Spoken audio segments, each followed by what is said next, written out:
Hey, good afternoon, good morning, or good evening, wherever the heck you are, whatever you're doing, I am glad that you chose to spend a little time with me today. Hey, so today I have Ivy Slater on. So what does it take to have real business success? It all starts with authentic relationships.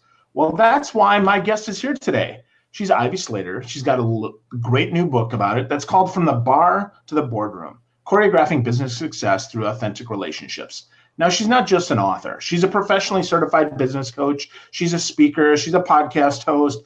She's owned a 7-figure printing business, having been in the industry for 20 years, and then started Slater Success. It focuses on developing great leaders and facilitating business growth and expansion. She's got masterminds and retreats with her private client base and corporate training on communication and strategic planning. And she speaks nationwide on the topics of leadership, sustainable growth, and sales. Now, one of her quotes is something that I love, and that is always lead with an open heart and an open mind. You'll always be present to the possibility and opportunity that is coming your way. And she believes that relationships are the cornerstone of everything. And she's here today to share some of that great insight with us. So what's up, Ivy? I'm glad you're here. Hey, Phil, I'm glad to be here. Always fun to hang with you.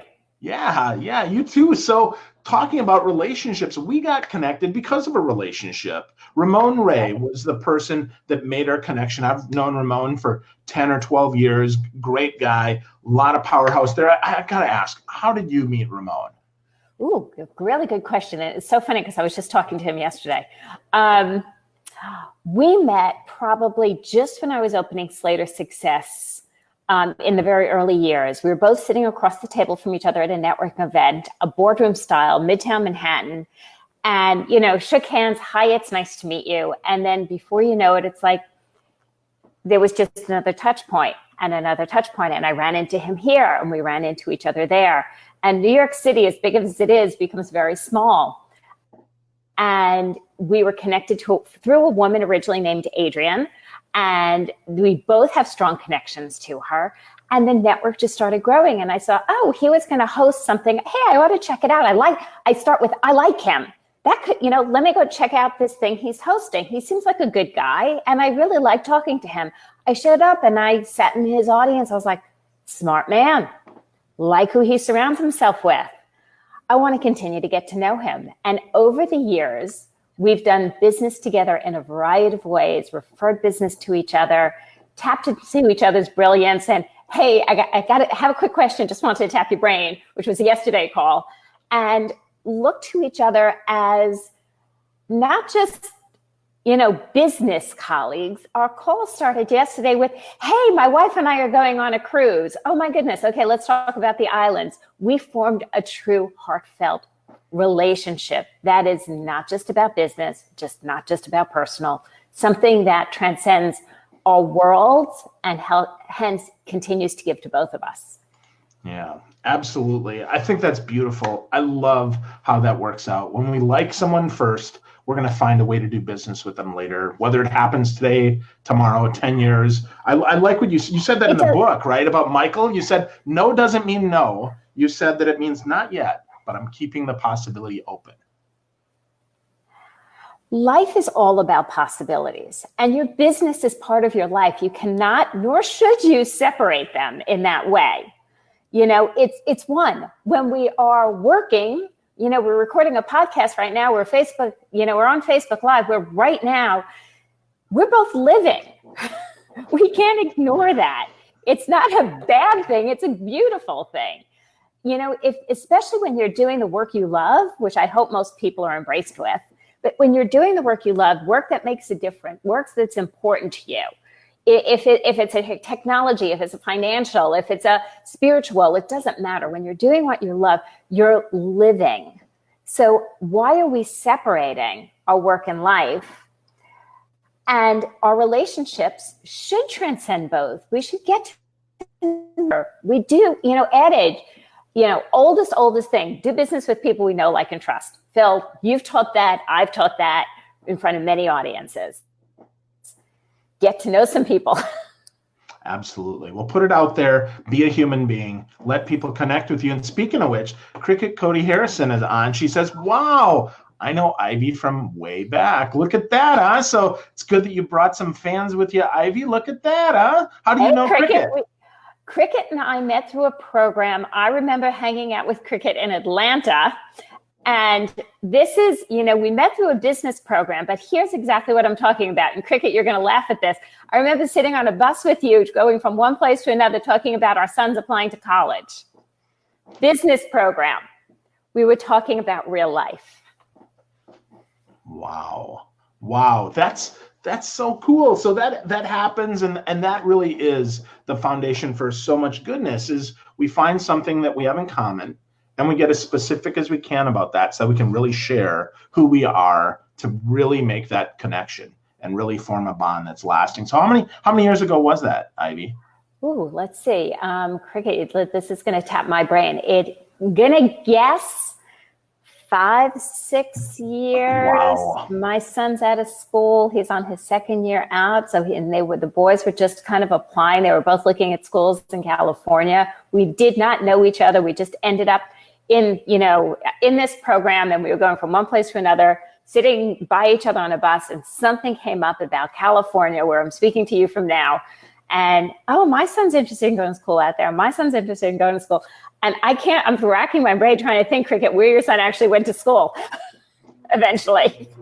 That's fun. Well, if Cricket's hearing this, I'm sure she'll let us know. We'll chime in back with that. But let's move on to some more good stuff about the book. It's fascinating. I just finished it a couple days ago. From the Barre to the Boardroom, choreographing business success through authentic relationships, which is absolutely something that I believe in. So I found it interesting, though, that you had the bar as kind of your metaphor, big metaphor there. And in the end of the book, you wrap up with, return to the bar. So what does that mean, Ivy? How do we return to the bar and leverage that in our business? And then we'll talk about some other topics too. So when I refer to returning to the bar, I refer to the foundational steps of building a business. The foundational steps of who you are as a business owner, who you are as a business leader. And it doesn't matter what role you play in a business. It's the foundation. So every business leader, when you're building and growing a business, you're looking at marketing, sales, finance, and the mindset around success. Those, to me, if you go back to my dance early years, that foundation of every day you go to the bar and you do a plie. Every day, I know where my money is in my business. I know my financial plan. I know my marketing plan. I know what's going on in my pipeline, my sales funnel. You have to be paying attention to the business foundation, because it's from foundation that you can grow. I'll share with you, Phil, when I was really growing as a dancer in my early teens, I had one summer, I thought I'd really torture myself. So I had a French and a Russian ballet teacher simultaneously. It was madness, just madness, and a hell of a lot of fun. And this Russian ballet teacher looked at us and he goes, "You people in my class think you're doing so well. You're dancing so many hours, so many days. You're leaping higher. You're turning better. This, that, and the other thing. Well, let me tell you something, ladies." We're like, "What?" We're hanging on his every word. And he goes, "When you feel you're advancing, you go back to a beginner ballet class and you make sure your technique is on point." And it applies to business. As you feel you're growing, scaling, advancing, and expanding, don't lose sight of the basics of business, your marketing, your sales, your finance, and the mindset around success that you should be dedicated to. Awesome. That's so true. I see so many businesses that try to get creative and they miss out on their fundamentals. They miss out on those foundational pieces. They think of that, "Oh, well, that's boring. We did that last year." It's like, no. You have to do that every day. You have to do that every week, every month, because if you don't, you drift. It's like you don't have an anchor then, and you're like, "Ooh, here we go, look out," and doesn't help us at all. And once, you go out there in the ether and you don't have that tethered to the foundation of your business might explode, but then it will implode. Yeah. And that is key. When all is said and done, I love my numbers. I'm a numbers girl. I love my numbers. Numbers tell us the story. It might have been that dance background that every day it was counts of eights up and down in the plies and counts of eights and counts of eight. But you have to know where your numbers are in your business. You have to know, and the numbers are sitting in your finances, the numbers are sitting in your marketing efforts, the numbers sitting in your sales efforts. All those numbers are telling you a story. Don't lose sight of that. Absolutely. Absolutely. So printing business to coaching business, that doesn't sound like a normal shift there, Ivy. I was reading, I'm like, okay, so she's running this printing business, 7 figures printing business, and wow, then she's a coach. Okay, so that's interesting. So talk to us about that transition and why that even happened. So it's funny you say that. You say that's interesting. My accountant at the time when I shared my idea with did not use such polite words. I'm sure. He really didn't. It made no sense. I the first one to agree with you. It made no sense. It made no sense to go from running a printing company. I knew nothing about coaching. A trainer I was working out with said, "Goodness, Ivy, you ought to become a coach." It was a midlife crisis, 45 years old, and I was like, "What am I going to do when I grow up? Am I going to go to the grave as a printer?" And I was like, "Hell no. It doesn't define me. I was a dancer. I had all these creative dreams and aspirations." And I ended up, one of those dreams was to own my own company. And that printing gave me that dream. But I wasn't dreaming to be a printer. I accomplished that dream. I was the business owner. But what next? And the one thing I knew is, especially in my early years in printing, all the doors closed in my face. It was a boys' club. It was a men environment. If you were women in the business, you were either a receptionist, a bookkeeper, or an assistant production person with no dreams of becoming the production person. You were not going to happen. And then it was me hustling the streets of New York, selling, growing a book of business. And the doors, if they heard, I would make appointments, cold call, make appointments to see, and I would put it down as I. Slater was the appointment. And the receptionist or the secretary would come out, to invite me into the office. And they're like, "Mr. Slater?" And I'm like, "Oh, I Slater, here I am." And they're like, "Oh, excuse me, miss?" I'm like, "Yes, I'm Slater, here to see Mr. Whoever." They're like, one second, we'll be right back." And they would go back and come back and say, "I'm so sorry. Mr. Smith was called into a meeting. We'll have to reschedule." And that was the routine. So the transition was, I made my success as a printer when I realized that there was an enormous amount of buying printing in the publishing industry, because publishing was an industry that paid less. And you had the more growth and advancement. And so when I thought about it and I said, what can I do with the next stage of my life? And I said, you know what? There's an enormous amount of women who have really achieved and succeeded great things. If I could help many more achieve, lead, and accomplish great things in their lives and not have doors slammed in their face, and help them position themselves in possibility and opportunity, I'm in. I was like, I have no idea what I'm actually going to do with this. It sounds like a good concept. I literally went to get certified. I figured it would buy me, 6, 9, 12 months to say, okay, now that I decided I'm going to do this, what does this actually mean? And it would give me that playing ground to start figuring it out. Wow, that's fun. I think that, while that's a lot of work, it's also kind of fun to think about the possibility that could happen and how many lives you can change. And I think that's one of the big lessons from your book is you talk about that it's not just about money.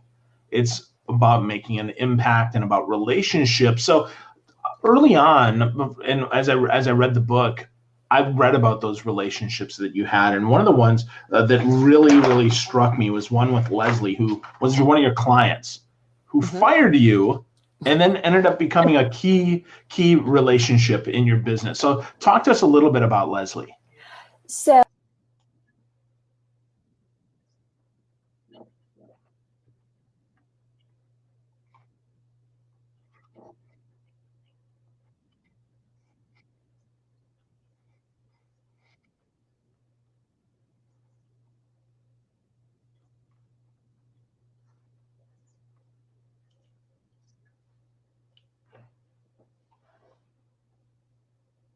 is manufacturing. Okay. You know, manufacturing will go bad at different times with things that are just out of your control. Okay. So you have to understand there's just things like, you know, cars, you get a bad car, it's a lemon law. Printing, we had a job, a very, very big job that we did twice a year. It went bad. And it was for brochures that went into the 5 major department stores to launch their spring collection. So you're talking Neiman Marcus, Nordstrom's, Bloomingdale's, Saks, and Dillard's. When that goes bad, it goes bad. And she sat me down and I worked my butt off trying to write it, this crappy experience. And she said, Ivy, I like you a lot. Can't use you as a vendor anymore. Goodbye. And I was like, oh, crap. You know, that's a lot of money in business. Great. Moving on. Now, she didn't say she fired Ivy. She fired Slater Graphics, and that was the differentiator. I showed up to right the wrong of the problem like a lady, you know, with business integrity and authenticity, right? So we do the best we can. We don't play sleazy. It didn't work. I kept in touch with her. She eventually changed jobs. She traveled. She ended up at another company. We have coffee. She moves company again. We stay in touch. There was no printing business for me out of where she's going. She reaches out to me a couple of years later and said, hey, you have time for lunch. I said, lunch? I have to buy you lunch again now? Right? This was years now. I'm not making any money off this woman. What? I have to buy you again? Another lunch? She invites me to lunch in the village, picks up the check and looks at me and she goes, I'm ready to open my own marketing company. Can you help me? I'm like, really? And she's like, yeah, you've built these companies. I've watched you. I want your help. And then she balked at the price. And she goes, but it's okay. I have a couple of girlfriends. What if I invite them in? Can you coach all of us together? It was my first group leadership coaching program I ever did. Never thought of scaling that way. She handed it to me on a silver platter, you know, created it. I created a program week by week as we went. Over 9 months, I had content. Wow. Leverage that. And that was just the first step. Then she invites me into Dress for Success. I knew she was very involved with Dress for Success because we had printed an invitation of something honoring her. She said, you know, now that I know what you're doing, because I told everybody what I was doing. I didn't hide it. I didn't put it. I didn't say, oh my God, you can't, you know, I can't tell anybody I'm leaving printing. I was like, no, Slater Graphics is here. I'm doing this too. And everybody got so behind me. I walked into a benefit of 500 women because she told me I had to show up. And I was like, okay. And she takes me by the hand once I found her. And she goes, let me introduce you to your next client I have for you. And these are just the tips of the iceberg. Through Dress for Success, I've done business.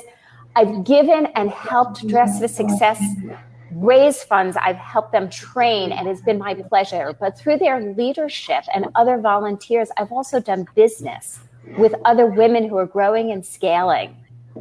Leslie went on to interview for a very high-level position for a global organization. And she calls me up. She goes, you have 5 minutes? I said, sure. She goes, can you help me navigate this? I want you to help me negotiate. I'm like, what? She goes, you stand for women and money and power. I read every newsletter that crosses my desk. She goes, I know you can help me grow and really negotiate without getting into the woman thing. And she goes, what will you charge me? And I said, nothing. She goes, you're kidding. I know you, Ivy. I've done business with you. And I said, this one's on me because I want you to walk into this opportunity and nail it and build your dreams, everything you want. She did. She has advanced over the years. She's brought me in as a vendor over the years for other business. She is now president of one of their divisions, North and South America. First woman ever. It's a relationship that keeps on giving in both ways. When her dad passed, I saw it. I was like, I wrote her a note and I sent a card. I have her home address because we have that relationship. I know she's a baker. I know where she likes to travel. I know when I go to France, I could reach out to her for a great restaurant as a friend. That's a true relationship. It's not just about the money that the relationship, it's the heart, it's the soul, it's the true love that develops. Yeah, that's so cool. That's awesome. Well, one of my friends is on, Katie Miller, speaking about love and relationship. For my birthday, she sent me a whole bunch of home-baked cookies because she liked, and I've never met her in person. And yet, she is fantastic. So I know exactly what you're talking about, and just warms my heart to even think about Katie and about your friend Leslie, because that is relationship. That is exactly what we're talking about here. About this, from the bar to the boardroom, really all about that. But let's talk a little bit more about those numbers, Ivy, because you said you're a numbers gal. So let's talk about that. You talk in your book about just briefly about the spotlight system, but I know that's important in business. So can you explain what that is, that spotlight system, please? Sure. So the spotlight system. My father taught me one thing early on in business. And he goes, if you can't take a piece of paper and know what you're not, and know if you're profitable, you have no right to be in business. If you need an accountant, a bookkeeper, and he was not a computer guy. He goes, are those fangled contraptions to tell you that you're that you're profitable, that what your numbers are, then you have no right to be a business owner. So early on, I always ran my numbers on a piece of paper. And in doing so, I divided it into categories. So I said, you have to understand your overhead in business. It's vital. If you understand your overhead, you have a shot of starting to understand your cash flow. And not what QuickBooks tells you, and no disrespect to QuickBooks, but truly in your heart of hearts, knowing your numbers. So the red in a stoplight system, a stoplight has red, yellow, and green. Red is your hardcore overhead. It's the numbers that residually show up within a few dollars of each other, of themselves every month. They're going to be your rent, your mortgage, your phone bills, your cable bills, your internet. We're on Be Live TV. We both have Zoom platforms. You have a marketing platform. You might be using MailChimp, Infusionsoft, Entreport, ActiveCampaign. It doesn't matter, but there's a charge. Whatever those numbers show up, and you pay those bills every month. Sometimes it might be $5 more, $5 less, depending, but they're standard. That's your red. That does not change every month. Then you go to your yellow. Your yellow system is about the flexibility of the numbers coming through. And that might be I choose to invest in a program that Cricket and I did maybe 6 years ago. Okay, and that investment cost me X amount of dollars. That would go in my yellow. I'm a huge fan and believer in networking. I belong to a couple of different networking organizations. I pay for them. My networking, I look at my yellow. I'm choosing to attend this event. I'm choosing to make this business trip. I did a business trip to develop some business out in San Francisco with a very large company. They're like, will you come out and sit down for a meeting? It was an investment in growing Slater's success. That was my yellow.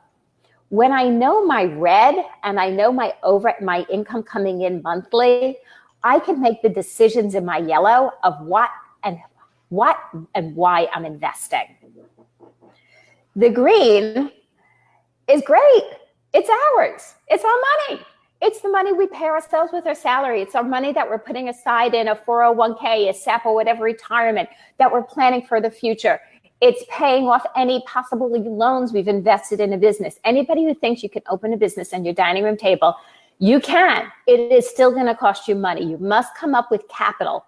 You might be paying that loan back. You might use a credit card. You might use a bank loan. You might use some seed capital or whatever that's looking like, an angel investor, whatever that looks like in the early years, right? That's what we're looking at. That's the money that comes to us. I like to look at that green as that's my salary, that's my investments, that's my future. Awesome. Well, that makes so much sense. Thanks for breaking down the stoplight system for us. Really, really straightforward for those as you're hearing that, the red, yellow, and green. Get green soon, right? If you're in business, that's the goal. The sooner we are, the better we are, right? You know, the old adage, pay yourself first. Yeah, absolutely. That's a success. That's scaling for business success when you acknowledge you deserve a salary. Awesome. Absolutely. So as we're kind of wrapping up here, one of the things that really stood out to me in your book was your focus on gratitude and how important that is. So how do you demonstrate that, Ivy? How do you show gratitude to the people you work with, to the people that you serve, and to those who serve you? A couple of very, very simple ways. It's not all that complex. Say thank you. I always say, like, a great mark of business success is somebody who has manners. Just because you're in business doesn't mean that you get this pass on having manners. So say thank you. Thank you, Phil, for having me as your guest today, right? Thank you when somebody does things for you. Thank you when somebody thinks of you. Say thank you. I love, early on when I started a gratitude practice, I bought this beautiful gratitude book. And then I started traveling for business, and I had my gratitude book and a regular reading book and a business book I was reading and a calendar I was carrying, and my suitcase was getting, filled with books. I was like, there's got to be a simpler way to do this. So I downloaded a gratitude app. Is there a right or wrong? It doesn't matter. It matters of just stopping at some point. People say, well, should I do this in the morning? Should I do it in the evening? When do you think I should? There is no thought about it. Just do it. There's no right and wrong. Let go of what you're supposed to do correctly and just do. Write down 3 simple things you're grateful for. You know what? I'm really grateful I had dinner with my son last night. It's a treat. Just simple as that. We had some leftovers from a Super Bowl thing. And I said, you want to take the leftovers, or you want to come back and have dinner? His roommate looks at me and he goes, oh, we'll come back for dinner. I was like, I guess you're coming back for dinner. Those little things I'm grateful for. We were talking about the cold weather in the north, right? The Northeast, the Northwest. It was just been cold. It's been a cold winter in areas. We've had these really stints of cold. Phil and I are sitting there, not in the cold. I'm damn grateful for this. It might be raining, and I'm damn grateful for not being in 20 below zero, which we were talking about before. It doesn't have to be monumental. It doesn't have to be, is it big enough? Is it smart enough? Keep it simple. Just keep it. Just write it down. Type it out. Doesn't matter. Yeah. Well, like you said, it's a practice, and it's something that needs to be done over and over again. It's not an event. That's what gratitude is. However you do it, just find a way to be grateful, as I am for you today, Ivy. Thank you for being here. If people want to connect, if they want to learn more about From the Barre to the Boardroom, where would you send them? And we know the book launches on February 12th. So if you're listening to this before then, just know you can probably pre-order it, but it won't be available until the 12th. Definitely on February 12th, pop into Amazon, From the Barre to the Boardroom, Choreographing Business Success through Authentic Relationships. Check out Barre to the Boardroom, our website. Stay tuned. We have a full relaunch of the Slater Success website coming out a month behind the book. That's also going to have videos that is going to actually help you through. At the end of the book, there is some exercises that are just going in before we launch that helps you understand the relationships in your life and how to actually tap into them to achieve your goals, your dreams, and your desires. So on the new site and From the Barre to the Boardroom, there's going to be a video link for you to check it out. And I'm going to be walking you through step-by-step how to understand the relationships in your life and what they do for you and what they can do to help you grow as a human, as a business owner, as a leader. Awesome. So folks, that's Barre to the Boardroom, BARRE to the Boardroom, theboardroom.com. Check it out on Amazon, and Slater Success Systems relaunching soon. Ivy, I'm so grateful for you, my friend. Thank you for spending some time with us today. I wish you much success in this book, and I can't wait for everybody else to read it too. Phil, thank you for having me. I'm grateful for that, and more grateful than anything to have an opportunity to actually build a great relationship with you. Absolutely. To more in the future. Thanks everyone for tuning in. I hope you have a great day. I hope you get a copy of this book. It is fantastic. Will change your life and change your business. Thanks so much for being here, everyone. Have an awesome day.